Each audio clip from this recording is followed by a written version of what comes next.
Well, where in the heck have all the 300 grain Swift A-frame bullets gone? A patron wants to know. And apparently, I have a $10,000 piece of junk rifle. Well, at least according to some of my viewers. We're going to sort it all out on this episode of Ron Spomer Outdoors Podcast.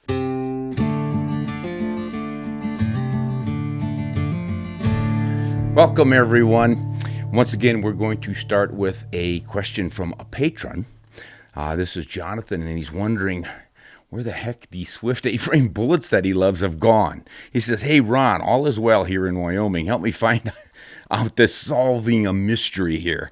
Where have all the Swift A-frame bullets in .375 caliber and 300 grains gone?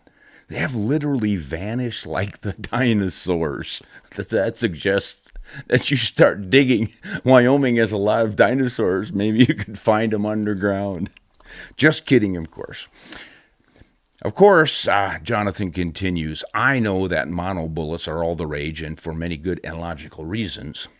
But for a dinosaur like me who prefers a lead core bonded bullet, where have they all gone? Have the Cape Buffalo evolved a Kevlar hide to suddenly repel anything but a mono bullet? Or are all of the buffalo hanging in homes and lodges across the globe allegedly been shot with A-frames or a Neolithic projectile like a Nosler partition?" My message to Swift directly went unanswered, and I can't be the only one of these Jurassic period hunters who are wanting to get my hands on these old bullets. So keep up the good work, Ron. Africa looks like a hoot, Johnny. So I wrote back and said, "Johnny, I don't know what, if anything, is going on with Swift. Perhaps the company has garnered a big military contract and has no time nor materials to spare for civilian bullets. Or maybe they can't get raw materials. Maybe they can't even get workers. Perhaps they're using their bullets to produce their own loaded ammunition now, and there's none left over for hand loaders. These days, there are all kinds of roadblocks. Why they wouldn't return your message, though, puzzles me. I have always found them to be receptive and responsive, but maybe there's been a change in management. I called, I got a voicemail, so I left them a message. Haven't heard back yet. We'll see, and I'll get back to you." Now, this is from Mike. Mike is not a patron, but he wrote me and he said, "Hey, Ron, I love your work and the unbiased numbers that you shed on ballistics and your cartridges. I was listening to your podcast the other day, and you mentioned the 17 WSM, and it's on its way out, and that rifles aren't being made in that cartridge anymore. I just thought I'd let you know that Winchester itself released the Expert rifle in 17 WSM this year for a very inexpensive price. This cool little cartridge might have some life left in it yet. Cheers from Australia." Well, thanks, Mike. I don't know if that Expert, I just missed it over here, or maybe they're only making it in Australia, but I think that's worth looking into. The Winchester Expert rifle, now chambered for the excellent rimfire cartridge. This is a 17 Winchester Super Magnum, and it is really ballistically something impressive. It is faster and heavier than the 17 HMR, and it outperforms the 22 Winchester Magnum, and it comes darn close to, believe it or not, the 22 Hornet. So if you want to look for something really cool in a rimfire, you might want to check it out. I've got several videos on my channel outlining what that 17 WSM does. All right, this is from Sonny. "As a reloader, I disagree." I wonder which part he's disagreeing with. "Oh, polymer-tipped bullets. I did a lengthy piece." Well, I think it was one of these podcasts. I answered somebody's question about polymer tips, and then my team pulled a short segment out of that to make one of those short things for the video or Facebook or something, and I think that's what he was looking at. And it was not quite complete. Didn't give me a complete explanation here, and it might have confused him, but let's just see what he has to say. "I like polymer-tipped bullets just because I have found them more consistent in overall length. They vary less from box to box or lot to lot than the OTM, the hollow points, and the SP designs. I have seen some of these vary as much as 0.025 inch from one lot to another. That can cause feeding issues as well as potential accuracy problems. Just my experience, so keep up the good work and have a blessed day." Yeah, I heard from a lot of folks on that one who said that I didn't know what I was talking about with polymer tips, and the part that got left out was that I mentioned the polymer-tipped bullet was invented to get rid of this deformation problem we had with lead-exposed tips. In the old days, the traditional lead bullets or lead core bullets would have the lead extending past the jacket material to make a spire point. And that was easily damaged because of that soft lead. If you dropped it, got a flat tip. Battered inside of the magazine when you shot just from the recoil. And then you had a deformed tip. And a lot of studies and tests were done over the years shooting for accuracy and everything else with those damaged tips, and it pretty much showed that for a hunting bullet, it really didn't have much effect, either on the accuracy or velocity or anything else. A minimal amount, but not a heck of a lot. Still, it was something, and who wants to have a goofy-looking bent bullet, a blunt-nosed bullet, out of a spire point? The idea is to keep them spire points. And that is why they, back in the mid-20th century, we had the bronze point from Remington and the silver tip from Winchester. That was a capped, it was originally silver, actually, capping the lead exposed at the tip. Then they went to aluminum, but the idea was the same. And then once the polymers came in, some bright mind, I think over at Nosler, were the first ones to come out with these plastic tips, and they called them the ballistic tip. And since then, everyone has gotten confused over what a ballistic tip bullet is. They think anything with a polymer tip is a ballistic tip. Well, it isn't. I guess almost all the brands now will put a tip on. Even the all copper bullets will put a tip on, and there's no lead in there to get damaged at all. But I always say the tip, it just looks really cool, so people want to buy it, and they kind of come to expect it. It's sort of developed an aura of being a superior bullet. But there's a lot of reasons to have it. It does keep a sharper tip there. They can get battered, though, depending on the polymer they're using or the plastic that they use to make those tips. And I've even seen them completely come off the bullet, which doesn't do you a heck of a lot of good.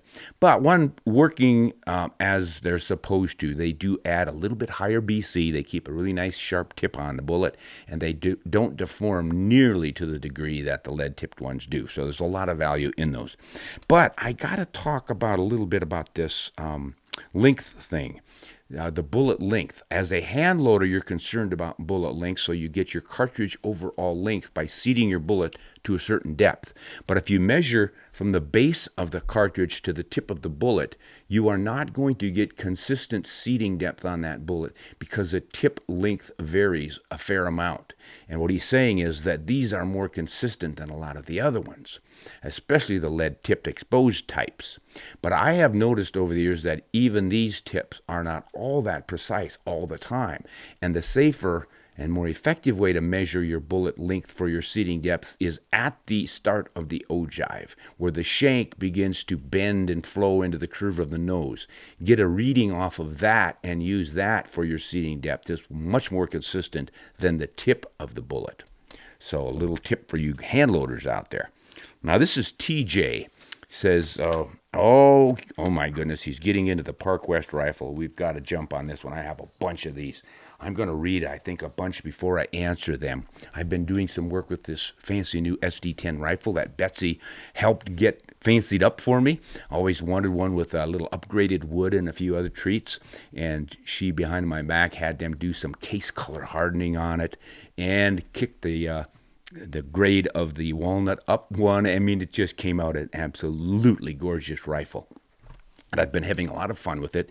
It started working up some loads and such and sharing that on my videos. And I think a lot of people are getting a little misinterpretation, I think, of what's going on here. But let's just hear what they have to say after having watched a couple of my videos where I'm working with my loads and trying to get some accuracy and seeing what this rifle will do. So this TJ says, Ron, please send that rifle back to Park West. They have a half MOA guarantee, so quit fighting it. Park West should be ashamed of themselves on this rifle. Oh, boy. I'll get back to that one, but let's see some more here because I see I've got a bunch of them. Dimebag says, send it back, Ron. And Carly says, it's the gun, an extremely expensive gun that won't group. Throw that thing away, says Long Shooter. And Invisible Minority says, if I were Park West Arms, I would have requested that rifle back after your last video on it. At this point, I have to think that they're losing customers. Who would spend 10K on a rifle that doesn't meet their MOA guarantee? This performance might be fine for a rifle that cost a tenth of that, but not for custom rifle money. Boy. Now, Tim, a little more reasonable here. He says the break barrel and breech loading style of rifles can be so beautiful, but I have always been leery of their accuracy. I believe it was Jim Carmichael who said about the Ruger number 1, they are easy on the eyes but can break your heart. Well, that's a pretty good little quote. And let's see, Murphy says, Ron, your love for the beauty and feel of that rifle is overshadowing what it is doing. It is a mediocre in performance. Too ammunition sensitive. I'm sorry, my friend. I can see and hear the disappointment in you. You'll be much happier to send it back. Hopefully excuses will not be the first thing that they offer you. And Joam says, Park West should be ashamed. Wow.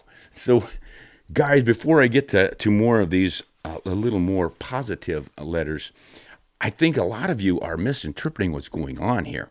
Yes, it's an expensive, fancy custom rifle, but that doesn't automatically mean it's supposed to be a precision bench rest accuracy rifle. There are a lot of things that we hunters look for in our rifles, and pinprick point precision accuracy isn't always one of them. This rifle I have just begun to work with. I've only worked up 3 different loads for it, and found my accuracy good enough to go hunting with, and I had great success with it. But when I came home, I wanted to start my fine-tuning because I really want to get this thing to shoot as well as it does.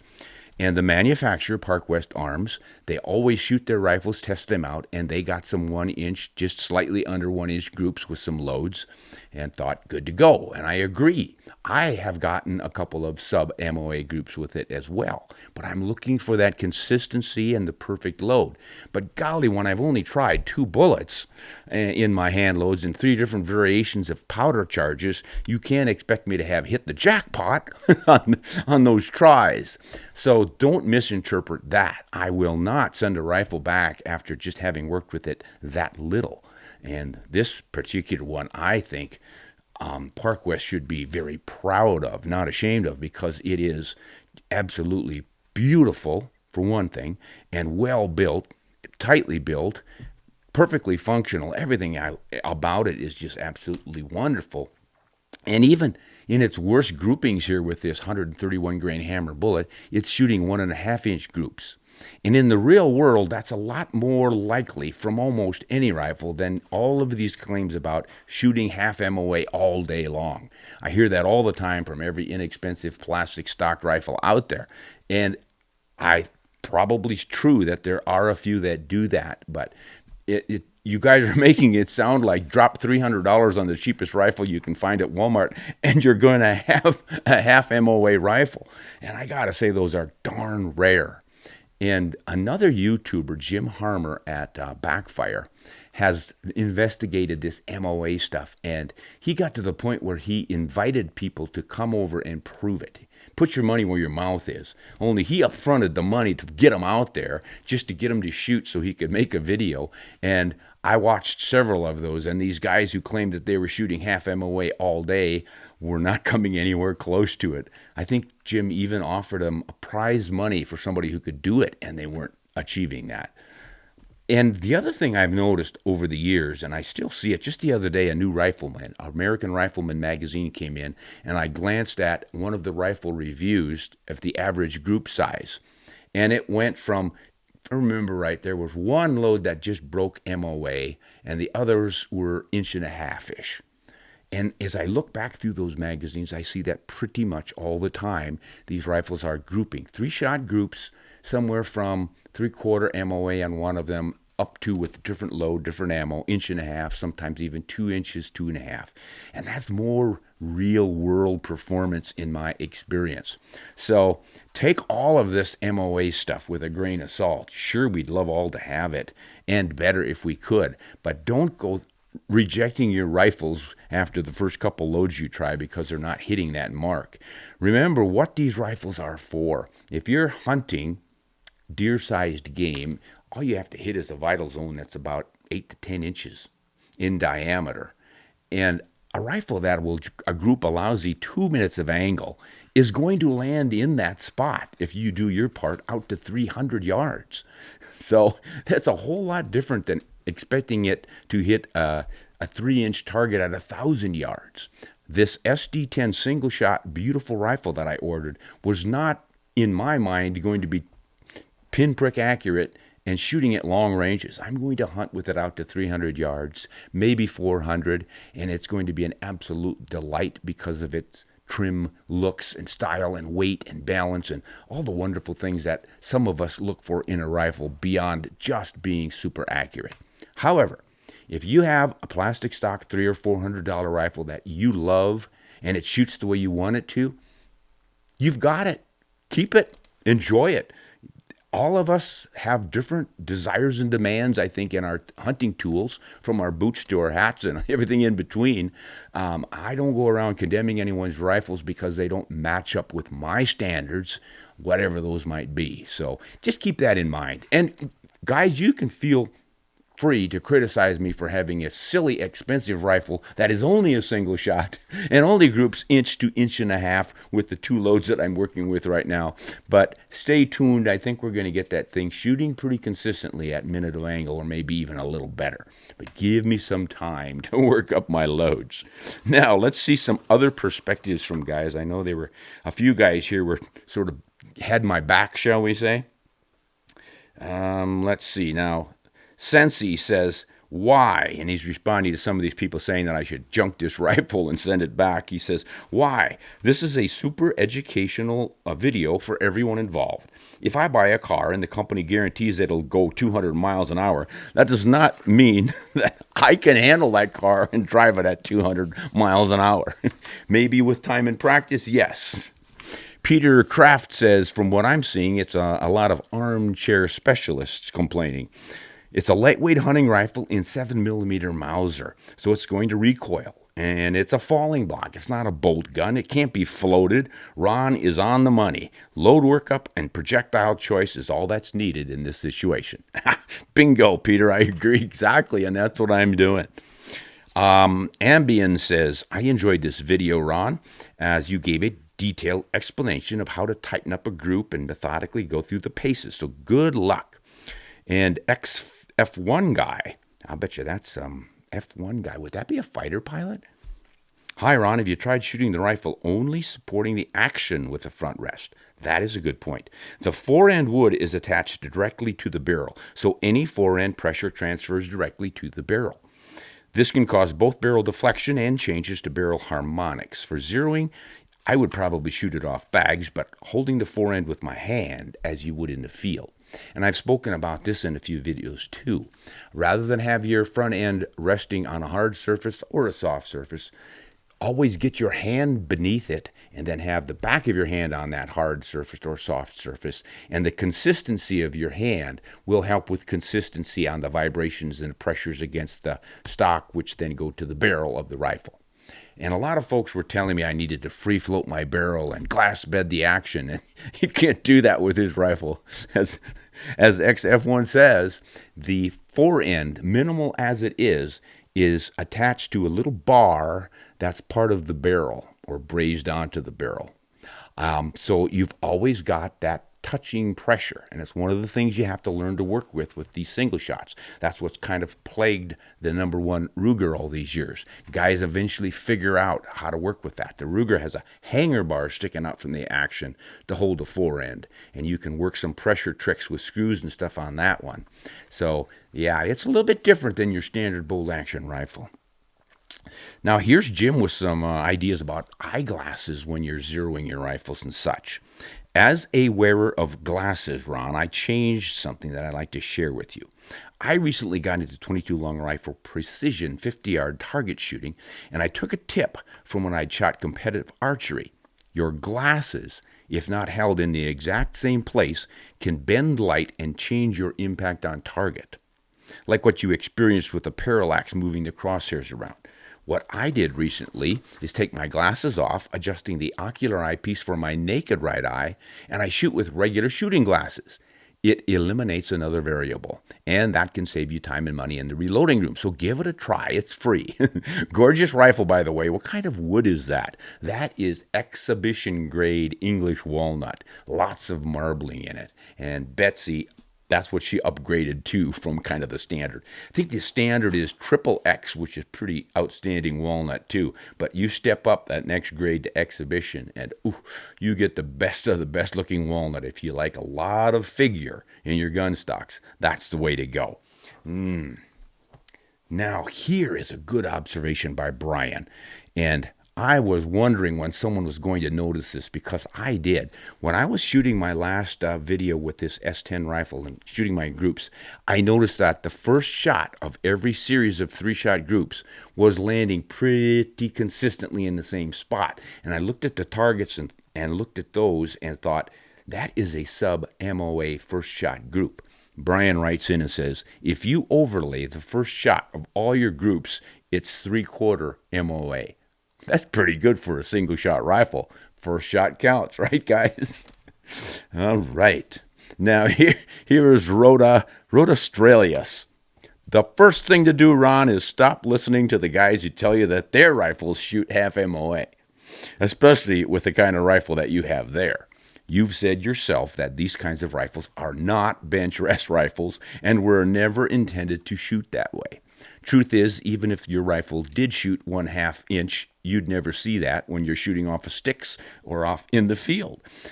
At a guess, I'd say that you're getting around 1/2 inch to 3/4 inch mean radius. Different way of looking at it, radius. And that is really what counts. With a mean radius of 1/2 to 3/4 of an inch, that rifle will do anything you need it to do. And at the end of the day, shooting off sticks and freehand, etc., the rifle will shoot better than you or anybody else for that matter. It is a beautiful rifle for what you're doing. It shoots just fine. Go out and enjoy it, and don't let these bullshooters spoil your joy. Oh, that's great support. I really appreciate that. And I will not and have not let them spoil my joy, because I know what I've got here and I know what I'm enjoying. And it's another point, guys, is a lot of the fun we get out of our rifles is tuning them up, finding the perfect load for them, the perfect scope, and all the rest of it. So don't, as I said, don't throw any rifle out because you're not immediately getting bench rest performance out of the darn thing. Keep in mind what it's for, and then give it some time. You're going to learn a lot about rifles, so what makes them tick, as well as ammunition and bullets and how it all ties together. So kind of an educational experience all the way around. All right, what else do we have here? These look like some that Betsy put together for me, so it could hurt. Idahoan says, hi, Ron, I had a bullet strike in my suppressor. We had one of those the last time, too. A machinist said it was due to tolerance stacking. Each piece of the suppressor threads together, and each set of threads has a built-in tolerance. Well, all of them added together added up to problems. The manufacturer fixed mine, but my guess is that the guy that wrote to you probably didn't make sure to tighten the suppressor he was shooting. As it loosens up, it can droop. That sounds pretty reasonable. I'm not quite sure I'm with you on this thread tolerance stuff. See if we can figure it out. But the part about it being loose and drooping, I know that happens. I was shooting at FTW Ranch one time on a course that I had, if I remember, it was 20 shots. And the last time that I'd done it, I'd hit all 19 of them. It was out to 600 yards or 400 yards or something. Had a steep downhill angle in a canyon where the wind swirled, and it was pretty challenging stuff.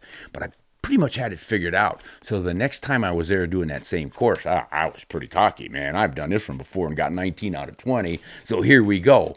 And every time I'd go pull the trigger and went bang, the spotter would say nothing. Instead of saying hit, he would just say nothing, which means you didn't hit. And I thought, am I not hearing him? Because my hearing's not all that good anyway. Turns out I was missing left and right and getting frustrated. I was holding dead on. I was holding right for the wind, and I couldn't hit anything. Finally, when the whole thing was over and I had a dismal score, we went over to the suppressor that was on the end of this borrowed rifle. It went, it had come loose, and then everything is vibrating, and your accuracy goes south. But this guy, it went so far off that it was drooping enough for the bullet to hit one of the baffles inside. chain reaction, and there you go.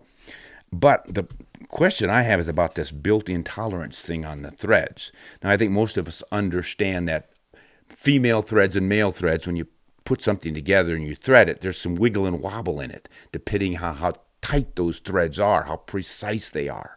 And gosh, I see this with my hand loading dies all the time. You turn a die in and it wobbles enough that you go, how can I ever get a straight cartridge out of this thing when it wobbles that much? There are some tricks for doing that, by the way, but that's what he's talking about.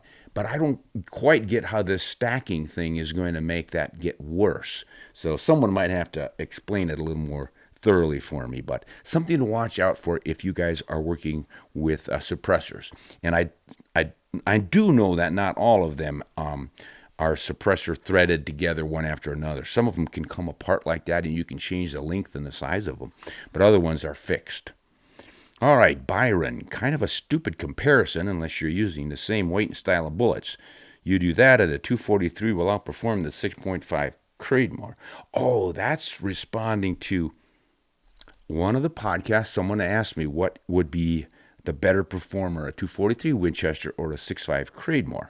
And I went through that, and he is taking exception with what I came up with and says that the 243 is going to outperform the 6.5 with the same weight bullet.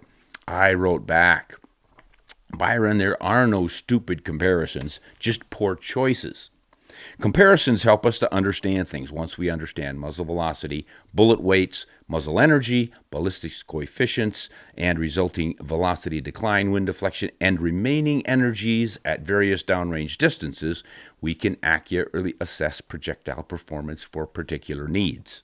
By the way, were you even able to find a .244 inch or 243 bullet that's as heavy as a 140 grain 264 bullet? The 243 Winchester case couldn't or wouldn't have enough powder capacity to even drive a 140 grain bullet as fast as a 6.5 Creedmore could. But if you run a 100 grain bullet in each of those, which you can do, the Creedmore still beats the 243 by about 100 feet per second. So with the same basic bullet shape, the 243 will have slightly higher BC advantage over the 264, so that will outperform it eventually far, far down range. I suggest you run some ballistic trajectory charts to discover all the details. Honest and shoot straight. And that is one of the things that happens quite often, is that we have an idea and we jump on it right away when someone says something that we think is not quite right without doing the detailed research, and suggesting that the 243 Winchester is going to outperform the Creedmore with the same bullet weight didn't take into account the weights of bullets that are generally shot in each of those, and the heaviest one you're going to get out of your 243 is generally a 100 grain bullet. If you have a faster twist barrel, you can usually get up to 105, maybe even one of those 114 grain bullets, which really pushes the BC up there. But you just can't automatically say the 243 is going to outshoot the 6.5 Creedmore, even if you hate the 6.5 Creedmore. All right, here's somebody, no name on this one, but he says, I understand, Ron, that you are an experienced shooter and hunter, but some of those shots that are flying out of your groups, you definitely are rushing that squeeze on that trigger. Slow down, sir. Okay, I appreciate that, but I am not rushing my shots, and I'm not jerking the trigger or flinching. But what you're seeing is, to save time on these videos, quite often our video editor will take out the long aim and just get right to the shot. So you'll see me nestle into the rifle, and all of a sudden I've shot already, and you go, holy mackerel, how did he even get his reticle on target? That's probably what you're seeing there, but I appreciate you looking out for me. Troy, I just came back from 2 days going to the range, and I did about as well as you did. I really felt that I was going to improve my best group, but I'm not going to lie. I'm going for that one bug hole group. Instead, I got a 2.1 minute of angle, a 1.7, a 1.3, a 1, a 0.9, and all day like that for 2 days. The only difference between you and me is that my rifle has modern technology and innovation on its side.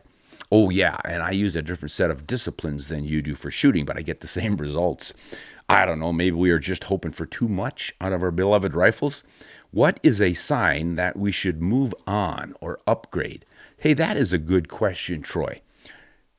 How do you know that you need a different rifle? Well, obviously you're just plain dissatisfied with the one you have for whatever reason.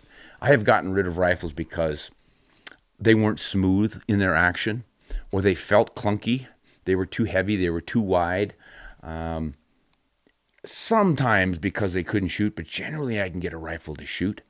But that would definitely be a sign. If you are demanding minute of angle or better out of your rifle and you're not getting it after you've done your tuning, your usual adjustments, and your bullet selection, all the rest of it, at that point you might as well trade it off for something because you don't like it. You're not happy with it. Why keep it? That'd be one sign. But again, as I said earlier, don't give up on it too soon. Find the right ammo, find the right bullet that it prefers, and clean the barrel. A lot of guys have come to me with rifles that wouldn't shoot, complaining about them, and what would I fix on them to try to make them shoot better. And you could do the scope tightening of the mounts and try a different scope and tighten the stock appropriately and loosen the tang screw a little bit and all these different tricks. But so often the easiest solution, cleaning the barrel. They'd never really cleaned it. So many people will just do a superficial cleaning of the bore and think they have it shiny because when they look in it, it looks pretty silvery, so it must be clean. And when you really get down to it, it's still really heavily fouled. And if you thoroughly clean a barrel like that, quite often its accuracy will improve like double easily. I've seen it happen many times. So those are kind of the simple things you need to look for. Many a time, friends of mine have gone in a used shop and picked up a rifle that supposedly couldn't shoot, cleaned the heck out of that barrel, and ended up with a sub-MOA rifle. So that's a good one. Thanks, Troy. All right. Let's see. No, that's been answered already. This is interesting. Service says that he's noticed that perhaps my front scope ring is lapped over the flare of the objective bell, essentially is what he's saying. You might want to check that. And here comes Jim from Backfire again. Service says that he watched a Jim Backfire video in which he discovered that, and he found that was kind of messing up his accuracy. So keep that front ring behind that flare of the scope. When it starts belling out like that, you don't want to be clamping down on that, because then the front edge of your scope ring will be tighter than the back, so you won't get a really good fit. So yeah, try to stay back at least a millimeter or two from that. Okay. All right, now it looks like we get to go to the big surprise. Computers and I do not get along. We have a love-hate relationship, mostly hate on my part. This is someone from Utah, Jason. Ron, I love your podcast and YouTube channel, so thank you, sir.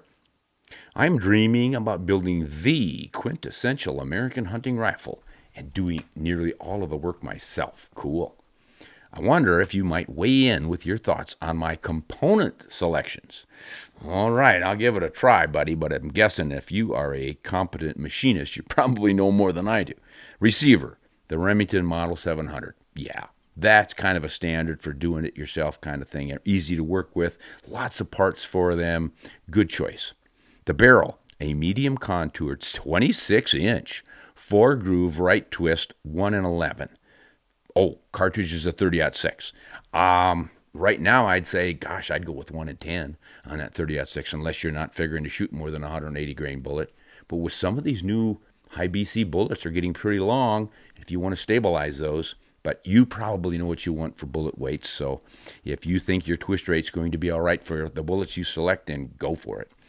But that 4-groove right twist, nothing wrong with that. They're great. But boy, I hear more and more everybody is going with that 5R rifling. So you might want to look into 5R rifling. That seems to be like the ultimate these days. I don't know if there's a huge advantage with it, but that's what everybody is kind of leaning toward. All right, we've already said this 30-06.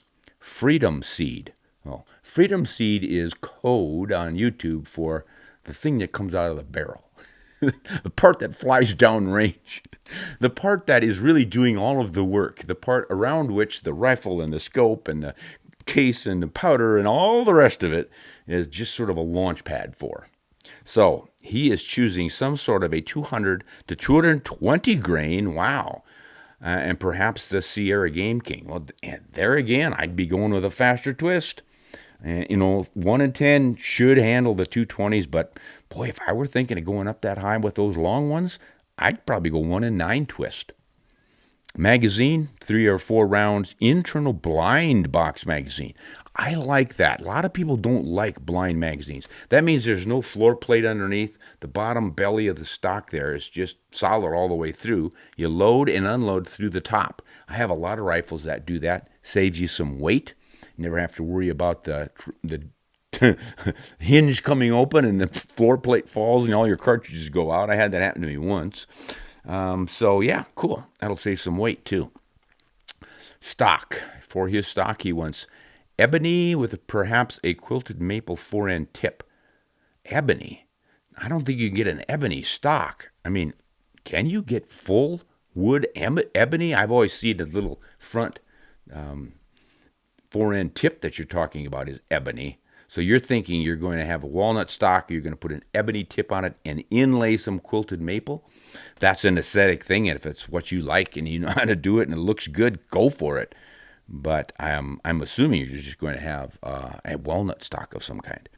Butt pad, 1-inch decelerator. Boy, that's a great choice. It's hard to beat. Sighting, I can't decide between a buckhorn sight or an express sight. Most likely a 2 to 10 loophole with dovetail rings. Go for that. I'd love to know your thoughts and where you think I might improve the basic idea. I do love the lightweight VX3 style loophole scopes for a lightweight rifle, typical hunting rifle. And I don't know if there's a 2 to 10, there's a 2.5 to 8 I've used a lot of, and I think a 3 to 10. They're all pretty light and durable. 13 ounces, 12 ounces, right around in there. So, yeah, I like your scope choices there. Dovetail rings, yeah, nothing wrong with those, but I really love my tally rings, especially the one-piece aluminum. The whole set only weighs 3 ounces, if I remember right. And you just screw the one in the front, screw the one in the back, put the caps on, and you're rolling. And I have just had such great luck with those over the years. That's kind of my favorite. But the dovetail rings, boy, they're really solid. They're heavy, but once you lock them in, boy, they're pretty much staying there. Now, on your buckhorn sights, I would go express sights. And then if you don't, if you want to take your scope off and go with an open sight, I just always find that it's easier to get my target and see more of it with an express sight. For those of you who don't know, an express sight, rear sight, open iron sights on a rifle is kind of a shallow V.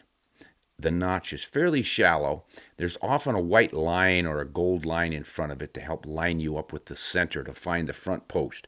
And then you put that front post right in that little notch. It's easier to see the target. The old buckhorn sights, the wings come up so high and the post sits down inside of the notch so deeply that you're covering up most of the deer or the moose or whatever is out there. I don't know why they stick with those on so many guns, but I've never found them to be as effective as an express sight. But you also might consider a peep sight. Those, I think, are the most accurate for open sights. All right. Zach. Hey, Ron, I was curious, how much a difference would you get in a max point blank range scope zero if you changed your scope mount height from the typical 1.5 to roughly 2.5 inches? I have some taller AR style mounts that line my eye up better with a particular stock I have, and it made me curious if I could actually slightly improve my maximum point blank range. Love your show and appreciate your time, Zach. Well, thanks, Zach. Zach is from Missouri.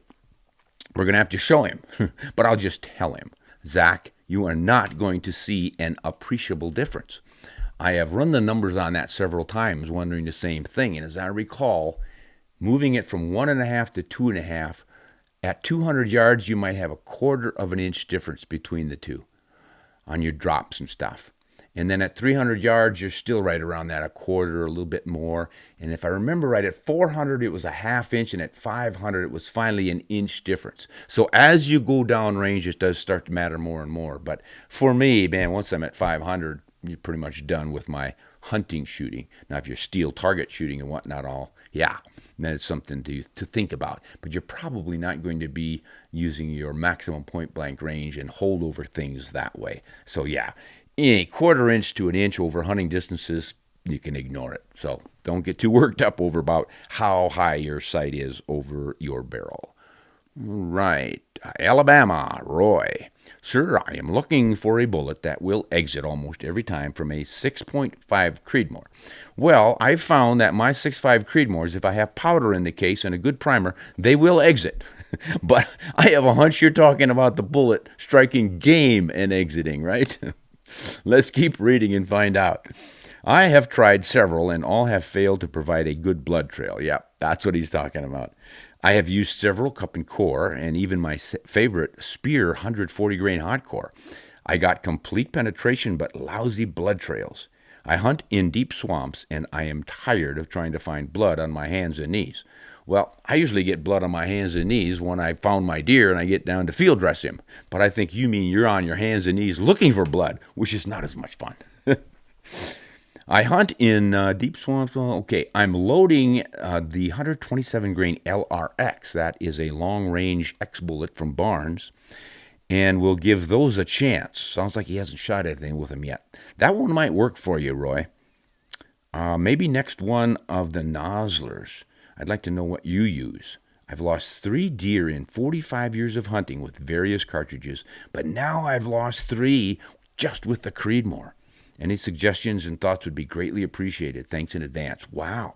I'm kind of surprised at that 3 animal loss with the Creedmore because so many of us have found that that works so darn well. And we say it over and over again, but it's got the same ballistic performance as a 6.5 by 55 Swede, and that thing is revered in most places, especially across Europe, but guys in the States that use it just like that is the ultimate 6.5 with mild recoil, and it takes everything, caribou and moose is included. And I have several young friends who used it on elk and even moose, and they got one-shot kills. So I don't know. But this is what's happening with you, so you do need to consider what to do. I'm thinking this LRX bullet might do the job for you. In general, the all-copper bullets or the really hard controlled expansion bonded bullet types, or the what I call hybrids that might have a solid copper shank and then a little nose bonded up, lead bonded up in the nose. Those will retain so much weight that you've got a much better chance of penetrating all the way through. And I have found that I get complete penetration with the Barnes X-type bullets. So that might do the job for you. But you also have to remember, those bullets aren't going to necessarily rip a great big hole. A lot of times they'll just expand with those petals the way they do, damage a lot of tissue going through to start the hemorrhaging, and then when they exit, the skin sort of stretches out and comes back quite a bit. So you end up with what looks like a pretty minimal hole. But if you look closely, you'll see the X pattern of those petals, so you know you're getting full expansion. And then internally, I've always found just a lot of hemorrhaging. But quite often, it takes a bit of time for the animal to run out of gas, so to speak, and fall over. So I'll see them go anywhere from 20 to 100 yards on a full dash if they decide to run at all. But then they won't necessarily leave a good blood trail because of those small holes in and out. Putting that shot low increases your chances because what happens with the hemorrhaging in the chest cavity is it all goes to the bottom of the chest cavity. So if your bullet is halfway up or more, chances are that blood level is not going to come up and then come out of those holes. Whereas if you have a low heart shot, much better chance. And I had some really dramatic heart shots with those where the blood came out immediately when the bullet hit. You can see it on the video. So I think you're on the right track with that LRX. And, of course, go for the broadside, and you're much better chance of going through both sides. But good luck with that. I think you're on the right track. Let us know how it works out for you. Bob from Maine. Ron, I went to see my great-grandkids in Colorado, and I went elk hunting. I zeroed my .300 Weatherby Magnum at 200 yards with an ELDX bullet, 200 grain. Oh, I did it in Maine. That's where he zeroed it. And there he was at 3,600 feet above sea level. When he got to Colorado, he went up to 9,000 feet, and he was shooting high. So he says, I wonder how many hunters consider that when hunting in different states with that difference in elevation. I did get a 5x5 elk. Well, I'm glad, Bob, that you saw that. I'm guessing that you zeroed your rifle out there and discovered, whoa, it's shooting higher. And that's the solution for most folks. know that when you go up in elevation, the air density decreases, so your bullet has less drag. That means it's going to shoot higher than normal. Bingo. So when you get there, re-zero your rifle. If you like to shoot 1.5 inches high or 2.5 inches high or 3 inches high at 100 yards and then kind of know your trajectories for the rest of it, you're going to have to re-zero. You might be shooting, instead of 1.5 inches high like at home, you might be going 2.5 inches high already at 100 yards, and that's going to change things. And I would recommend you run a ballistics chart, changing your elevation, and usually have to go a good 5,000 feet of change to really notice a significant distance changes in your drops out to, say, 500 yards. If you really want to be precise, of course, you can go spot on. But what I do for general purpose is I'm living at around 5,000 feet elevation, and that works just fine. If I go down to sea level, there's not as much difference. That's going to really makes no difference for me. And I can go up to 10. If I get beyond that, though, then it's going to start shooting higher. So I find it to be a good compromise. If you're not thinking you're going to end up 10,000 feet where you hunt, you could maybe do your zeroing assuming a 4,000 or maybe even a 3,000 foot elevation. If you mostly hunt that range, if you go one or two up and down, you should be just fine. But run those ballistic charts. They're absolutely wonderful. You can find them for nothing all over the internet. Just put in ballistics trajectory calculator, and you'll come up with a bunch of those and play around with them, run those numbers, and watch what happens. Of course, you want to verify that stuff in the field if you can, but they're usually pretty darn close, and they give you a great idea of what is happening when the temperature changes, the altitude changes, and the barometer pressure changes, and all the rest of it. So, good question, good thinking there, Bob, and thanks for cluing the rest of us in. Appreciate that. We appreciate everyone's comments, good, bad, and indifferent. And we hope we got things right for you this time. Thanks to everyone who's got some good tips for all of us shooting better. And I think we need to have a comment of the week. Well, it's time for our comment of the week. Everyone really appreciates winning these because there's such a massive prize at the end of the rainbow. A pat on the back. But we really appreciate this. We like to pick one out. I think we're going to give it to Rhodosostralis. I believe that's how you pronounce that. Strange title. But I like what he had to say about telling me to stop listening to all the naysayers and appreciate my rifle because it shoots more than well enough to be a sporting hunting rifle. And he's right. He was talking about radius, which we generally don't talk about. We're always talking about the diameter of our groups. And if you think about it from the radius perspective, which is only half of that, if you're keeping all of your shots inside of 2 minutes of angle, which sounds terrible, that means all of your bullets at 100 yards are going to land within an inch of your aiming point. And at 200 yards, you're going to open that thing up to 4 inches, but you're going to land within 2 inches of your aiming point. 300 yards, you're going to be within 3 inches of your aiming point. So that radius concept kind of changes our perspective. I mean, who's going to complain on the side of an elk if your bullet lands 3 inches from where you were aiming?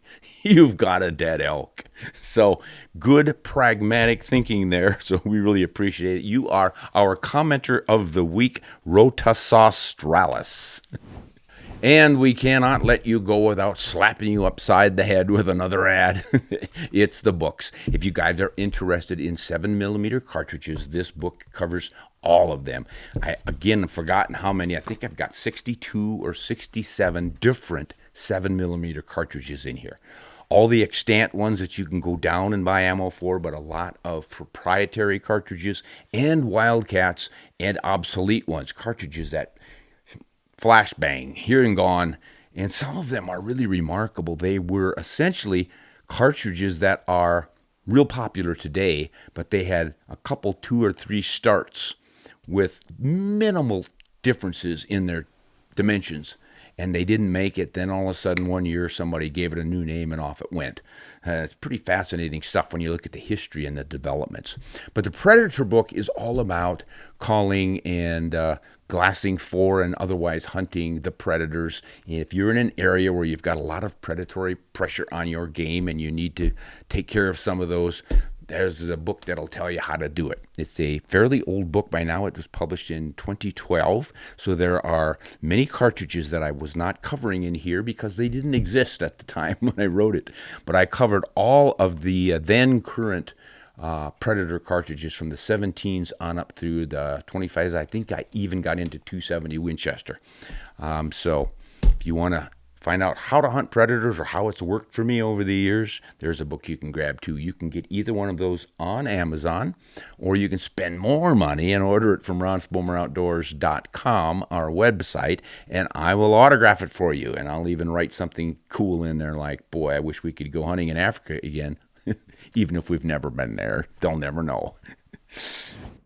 All right, that sounds like the episode for this week, folks. I really appreciate you tuning in and joining us. Keep those questions and answers and complaints coming in because it's what makes this show go. Until next time, hunt honest and shoot straight.